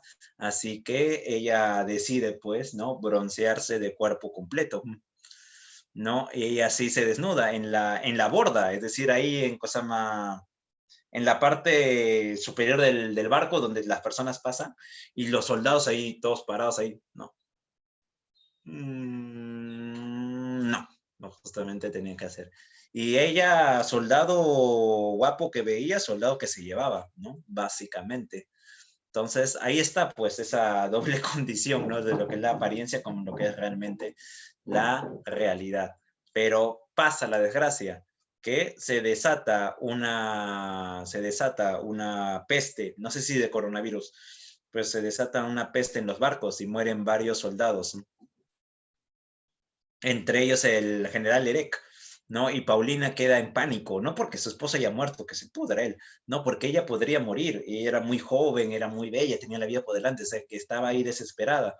Así que tiempos desesperados recurre a medidas esperadas y le pide ayuda a Solimán. Solimán era su esclavo, era un hombre, un negro alto, fornido, agarrado, que deseaba a Paulina, no la amaba, la deseaba, ¿no? Esa es la diferencia, ¿no? Y que para colmo él era su masajista. O sea, que él deseaba tener ahí a Paulina, pero lo único que podía hacer era contentarse pues con cubrir con sus manos su cuerpo de aceites, colonias y perfumes, ¿no? Y demás, ¿no? Justamente recorrer y masajear su cuerpo, pero no ir más allá de ello. Pero ¿qué pasa, no? Paulina le implora que lo ayude. Entonces lo que hace Solimán es que va con Paulina a su habitación, se encierran, cierran todas las cortinas, todo. No se desnudan ambos, Solimán solamente queda con un taparrabo, ¿no? Y a Paulina le pone un collar de raíces y le echa sobre el cuerpo, ¿no? Polvo de huesos de pescado y sangre de gallina, ¿no? Y demás, y empieza a bailar alrededor de ella. Joya, joya, ¿no? Justamente convocando a los orishas, porque Solimán también era un sacerdote vudú. Entonces hace este rito para protegerla. Y funciona, porque ella no se contagia. Ella no le afecta la enfermedad y regresa, ¿no? Regresa otra vez a su hogar en Francia, en Europa, y se lleva consigo, pues, a Solimán, ¿no? Mientras tanto, ¿qué pasa en la isla? Pues la isla queda una completa anarquía y llega al poder Henry Christophe, quien se declara el primer emperador de Haití. ¿Quién era Henry Christophe antes de ser emperador? Él era un lavaplatos y un cocinero en un hotel de mala muerte en en Santo Domingo, Santiago de ser Santo Domingo, en República Dominicana, pero que ahora se había convertido pues en la máxima autoridad. Y él le dice a su gente que los va a proteger, que los va a defender contra las invasiones enemigas, pero que para ello es necesario ¿no? Justamente para proteger a su gente y evitar de que sean esclavos de foráneos, de extranjeros, ¿no? Tiene que crear una fortaleza. Esta fortaleza tiene que hallarse pues en lo más alto de la isla. No, así que hay que construirla. Pero claro, ¿no? Es un país nuevo, ya sin dinero, ¿no? Entonces, ¿de dónde conseguir el dinero para construir, ¿no? Entonces tiene que ser gratis. ¿Y dónde consigues mano de obra gratis o barata? Pues de los mismos esclavos. Así que Henry Christophe, para evitar de que su gente sea esclavizada, la defiende construyendo una fortaleza en donde son esclavizados, ¿no? Que para construirla son esclavizados, ¿no? Esta es la fortaleza de La Ferrier, la ciudadela de La Ferrier, ¿no? Entonces él y su ejército capturan, ¿no? A bastantes negros, a bastantes pobladores para que trabajen en la fortaleza. Pero no, que es enorme, ¿no? Unos 20 metros, murallas de 20 metros de alto, ¿no? Con unos 3, 4 metros de ancho y demás, ¿no? Pero ¿qué pasa? Que en las noches va oyendo esto, cada vez más fuerte. ¿No? Eran rituales de tambores vudú que le estaban lanzando una maldición hacia su persona. Así que él manda que se sacrifiquen 40 toros blancos todos los días y que con su sangre se bañen las murallas, ¿no? De aquella fortaleza para protegerlo. Pero no sirve, sino que se va aumentando hasta que finalmente los rebeldes logran ingresar a la fortaleza. La esposa y las hijas de Henry Christophe logran huir, logran escapar de la fortaleza y Henry Christophe al verse rodeado lo que hace es que agarra una pistola de plata porque él se creía inmortal, se creía un semidios, pone una bola de oro, una bala de oro, ¿no? Y se apunta en el pecho y dispara. Cuando finalmente hallan su cuerpo, para evitar de que su alma lo persiga, lo entierran en una tumba y la llenan de cemento. La esposa y las hijas de Henry Christophe logran huir a Francia, son protegidas por Solimán, pero él luego ve el cuerpo de Paulina, ya había muerto, ¿no? En Francia, ya hace un tiempo, pero él encuentra su cuerpo completamente hecho roca y él al ver esta presencia cree que se le ha aparecido y debido a esto se vuelve loco. Y por si acaso me olvidé de este detalle, El reino de este mundo no solamente es una novela histórica, es decir, todos los personajes, tal vez no, sí, todo esto pasó en la vida real, todo esto es real, ¿no? Por ejemplo, aquí tenemos la Citadela, esta es la Citadela de la Ferrier. La escribió aquí Alejo Carpentier, ahí la tienen, El reino de este mundo. Es una novelita muy buena, son 120 páginas. No, acá no la tengo al otro lado. Pero es una novela magnífica. No, sí, acá la tengo. Tengo dos versiones del libro. Una con el prólogo, que es esta versión antiguita que me encontré. Esta es una edición semi-original. Y otra que es una versión más compleja. Acá está 120 páginas, sí. 120, 130 páginas, ¿no? Ahí está. El reino de este mundo. Esta es la ciudadela de la Ferrier. Tengo dos bibliotecas, ¿no? Ahí están, por ejemplo, una aquí y otra acá, ¿no? Justamente, no, no, no, no, no, no, no, no, no, ya no pasa nada. Esta es la fortaleza. Este es acá Henry Christophe. Ahí está. Este es el primer emperador de Haití, ¿no? Y está todo en internet, lo pueden encontrar en cosa más, ¿no? Y la cosa más, el cadáver de Paulina, ese era en realidad la aparición fantasmal blanca de Paulina, era en realidad, ¿no? Paulina Bonaparte, una estatua del escultor italiano Canova, que era bastante requerido por la corte europea. Esta es el cadáver, ¿no? Ese es ahí lo que desarrolla. Este es ahí la Venus Victrix, la Venus victoriosa de la estatua Paulina Bonaparte. Entonces, una vez que cae Henry Christophe, quienes ocupan su lugar son mulatos, ¿no? Son una élite de mulatos, es decir, hijos de negros y de blancos, que habían sido educados en Europa, y ellos se sienten más franceses y blancos que negros e haitianos.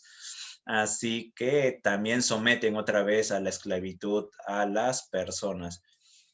Tinoel se cansa de todo esto y él, que ya se había unido a varios ritos vudú, decide pasar el resto de su vida como animal. Se transforma en ganso, en pez, en insecto, pero ve que los animales también son muy agresivos, ¿no? Que los animales también luchan unos contra otros, así que vuelve a su forma humana y decide peregrinar por el mundo, viajar por el mundo, no bajo ya la conciencia de que la felicidad del hombre no la consigue en el reino de los cielos, no, porque en el reino de los cielos todo es pacífico, todo es tranquilo, es como es como flotar en una piscina, no, simplemente no pasa nada, no, estás ahí todo tranquilo, no, pues no hay nada, todo es una eterna paz. En cambio, la grandeza del hombre la alcanza en el reino de este mundo, en la lucha, en la constante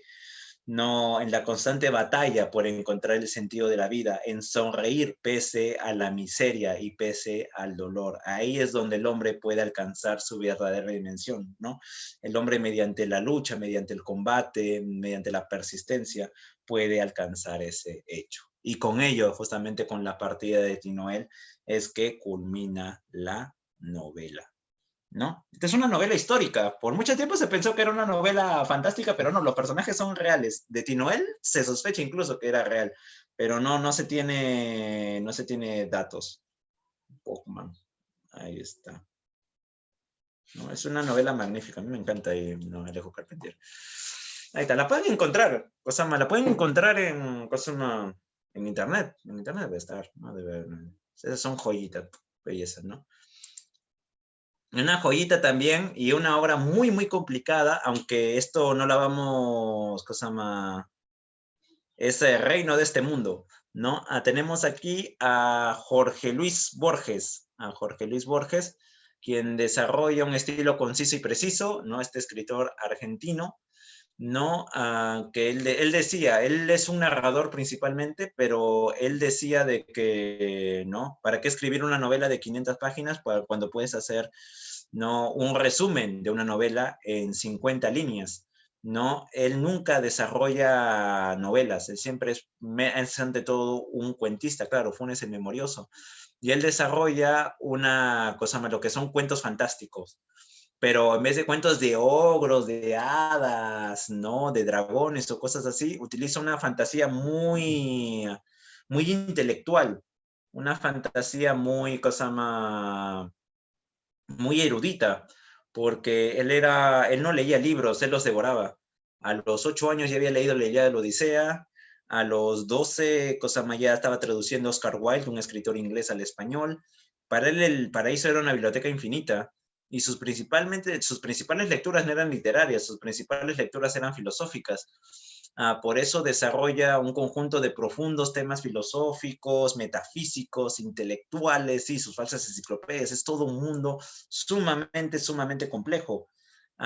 Por ejemplo, su noción del tiempo, ¿no? Nosotros consideramos normalmente que el tiempo es pasado, presente y futuro, ¿no? Que el tiempo es básicamente una línea, ¿no? Todos recorremos por ese camino, ¿no? Todos recorremos ese camino, ¿no? Y todos estamos ahí, pues, ¿no? Justamente. Pero Borges ya desarrolla lo que es el concepto que se ha convertido bastante popular gracias a las películas de superhéroes, a las películas de Marvel, ¿no? Que es el concepto del multiverso, ¿no? ¿En qué consiste el multiverso?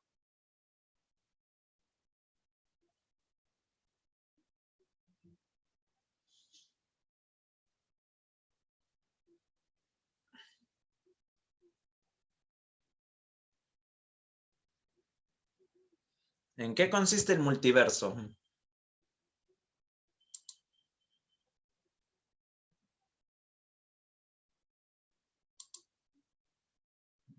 Eso se ha colgado un poco. Genial, justo ahora me parece que se ha colgado. Realidades alternas, universos que se entrelazan. Es que nosotros consideramos, sí, casi son como realidades alternas, son varias dimensiones, ¿no? Nosotros consideramos de que el tiempo es como un río, ¿no? Pero Borges no lo, un río lineal, pero Borges no lo consideraba así. Borges consideraba de que el tiempo eran varios, un río con varias ramificaciones, ¿no? Por ejemplo, si tú dices, hoy voy a declarar a mi crush, ¿no? Entonces tienes una realidad en donde decides no declararte a tu crush, una realidad en donde te declaras a tu crush y luego a partir de ello otra realidad en donde tu crush te rechaza como lo más probable o como que te acepte. La del gato de Schrödinger. Entonces, a todas posibilidades, hasta que tú tomes una decisión, todas las posibilidades son reales. Y una vez que tomas una decisión, esas otras realidades se cancelan. Solo que para Borges no. Para Borges esas otras realidades existen en otras dimensiones. Entonces son múltiples posibilidades, ¿no? Entonces, por ejemplo, hay un universo donde yo soy futbolista, hay otro universo donde yo soy el papa, hay otro universo en donde, por ejemplo, yo soy congresista. Entonces, Cosama, probablemente, Eduardo, un universo muy escondido, pero probablemente, ¿no? En otro no, claro, son múltiples. Hay un universo en donde ya estás, claro, como Dark, por ejemplo. Entonces, ese es el punto, ¿no? Eso es lo que relata esta obra, ¿no? Pero llega incluso a niveles más complejos. Hay un cuento de Borges que a mí me parece de los mejores, ¿no? Justamente, es El jardín de los senderos que se bifurcan, ¿no? El jardín de los senderos que se bifurcan habla de una novela del mismo nombre. Esa novela es un laberinto y ese laberinto es el tiempo. Ese es el último cuento de la primera parte de ficciones, claro, del jardín de los senderos que se bifurcan, ¿no? Entonces lo repito, este cuento se trata de una novela. Esta novela es un laberinto y ese laberinto es el tiempo, ¿no? Ahorita su cerebro está colapsando, pero es así. Lo vamos a trabajar con mayor detalle la próxima semana porque ahora ya no, ya nos ha ganado el tiempo, el gran enemigo, como diría Borges, ¿no? Entonces, es ahí ese punto. Disculpe, todavía no hablen en el privado, por favor, que quiero compartir el material. Sí, estamos atrasados, pues.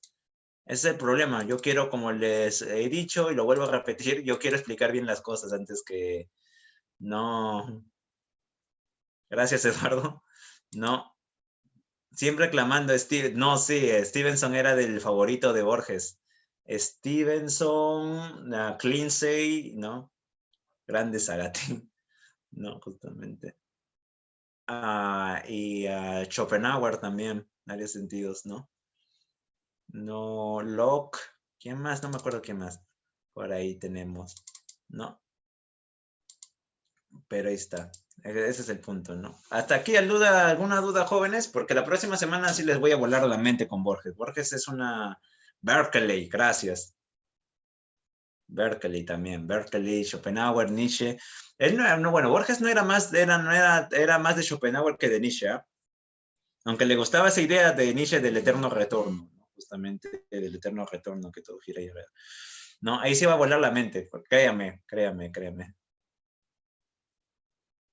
No, es que la semana 8 es la de es que las PPT, otra vez les repito, ¿no? Justamente yo las divido en base a lo que era, la había trabajado en base a lo que era las semanas antes, ¿no? Que estaban divididas en 16. Por eso, por eso. Sí, ahora sí están en la libertad de llorar. Ahora sí están en la libertad de llorar, ¿no? Así que no hay problema, ¿no? ¿Alguna duda?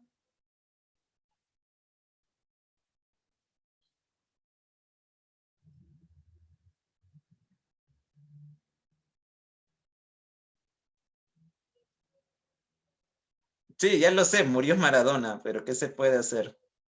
¿Qué se puede hacer? ¿Qué se puede hacer? ¿No? Justamente. ¿No hay ninguna duda? No, pero piensen, en otro mundo, Maradona está vivo. En otra realidad, Maradona está vivo. Lo que estamos trabajando, Fabricio, son los temas de la pre. Cuentos, cuentos, cuentos, cuentos, cuentos. Lo que había dicho el perseguidor de... Sí, el eterno retorno. Sí, claro, que Schopenhauer y Nietzsche leían filosofía de Oriente. No, en otra realidad son policías. ¿Tengo libros de mi autoría? No, no tengo libros de mi autoría, lo siento. No. ¿Cuáles son los nuevos temas? Verdad, jóvenes, la misma está comentando, por favor, de que ya la clase la vamos a terminar. No, que no se retiren, que no se retiren. Uy, ya varios se han retirado, qué rayos. No se retiren, que solo tienen que ver no tienen que desarrollar algún tema importante, si la MIS lo dice porque sí es relevante en sí. Sí, cosa más. La próxima clase, José, si me pueden pasar el material, es que suelen cambiar pocas cosas, en realidad, suelen cambiar pocas cosas. No creo que haya hecho un cambio drástico, ¿no? No, no creo que hayas hecho, no creo que se haya dado un cambio drástico en sí, así que no. Sí, 4 semanas un solo tema, claro, pues ese es problemático. No, 4 semanas un solo tema. Ya, para desarrollar seguro las novelas. ¿Cómo se llama este de acá? El mundo es ancho y ajeno. Y ese es el problema, no me aclaran si ha sido La ciudad y los perros o Conversación en la catedral, porque dijeron, Conversación en la catedral ya no va. Pero luego apareció una pregunta en el último examen de admisión de conversación en la catedral. Sí apareció una conversación en la catedral, ¿no? Entonces es problemático.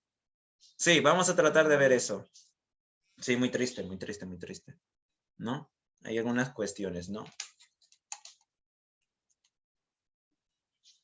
¿Alguna duda entonces, jóvenes? Disculpe un momento, tengo que... Si no, ya paso a retirarme.